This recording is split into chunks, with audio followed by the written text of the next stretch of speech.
یہ حالات ہے آپ صلی اللہ علیہ وسلم کے کہ کبھی کسی کھانے کی خواہش ظاہر نہیں فرمائی کہ آج مجھے یہ کھانا ہے یا مجھے یہ ملنا چاہیے، لیکن ایک چیز آپ صلی اللہ علیہ وسلم کے لیے خصوصیت سے لائی جاتی تھی دور سے، اور وہ تھا پانی۔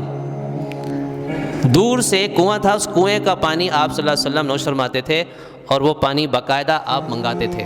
میٹھا پانی ہوتا تھا اس کا، کیونکہ اس زمانے میں عام طور پہ میٹھا پانی بہت کم دستیاب ہوتا تھا۔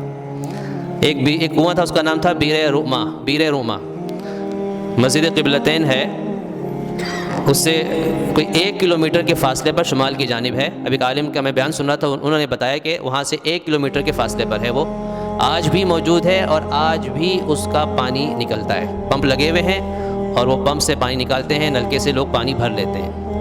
وہ آپ صلی اللہ علیہ وسلم کو اس کنویں سے پانی لایا جاتا، آپ کو پانی بڑا پسند تھا۔ تو وہ تھا ایک یہودی کا، وہاں سے لوگ ویسے پانی بھر کے لے جاتے، مسلمان بھی بھرتے، دوسرے بھی بھرتے۔ اس کو اندازہ ہوا کہ لوگ یہاں پانی بھرنے کے لیے بہت آتے ہیں، اور مجھ سے غلطی ہوئی ہے کہ میں نے ابھی تک اس پر کوئی ٹیکس نہیں لگایا، مفت میں لوگ بھر کے جا رہے ہیں۔ اس نے کہہ دیا آئندہ اس کا پانی کوئی نہیں بھرے گا، اس کو اتنے پیسے ادا کرنے پڑیں گے تو ہی اس کو پانی ملے گا۔ اچھی خاصی قیمت رکھ دی اس نے۔ رسول اکرم صلی اللہ علیہ وسلم نے اعلان فرما دیا کہ جو شخص بھی اس کنویں کو خریدے گا اور مسلمانوں کے لیے خریدے گا تو اللہ تعالیٰ اس کے لیے جنت میں گھر بنا کر دیں گے۔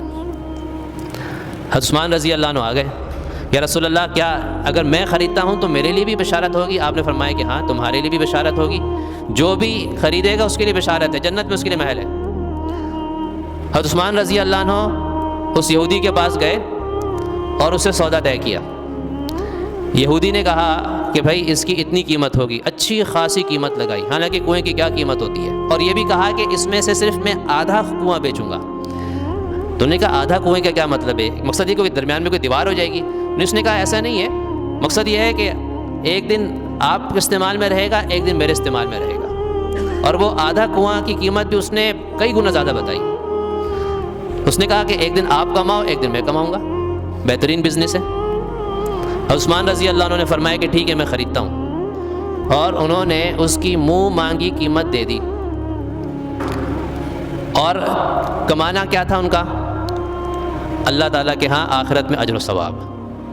اس کا ذہن بھی نہیں کیا تھا اس طرف کہ بھائی یہ کمانے سے مراد کیا ہے کہ دنیا کا کمانا، وہ سمجھ رہا تھا دنیا کا کمانا۔ عثمان رضی اللہ عنہ کی نظر کس طرف تھی؟ آخرت کی طرف تھی۔ تو انہوں نے وہ کنواں خریدا اور پھر پورے کنویں کی قیمت ادا کی، اور وہ کنواں مسلمانوں کے لیے وقف کر دیا، اور ان کو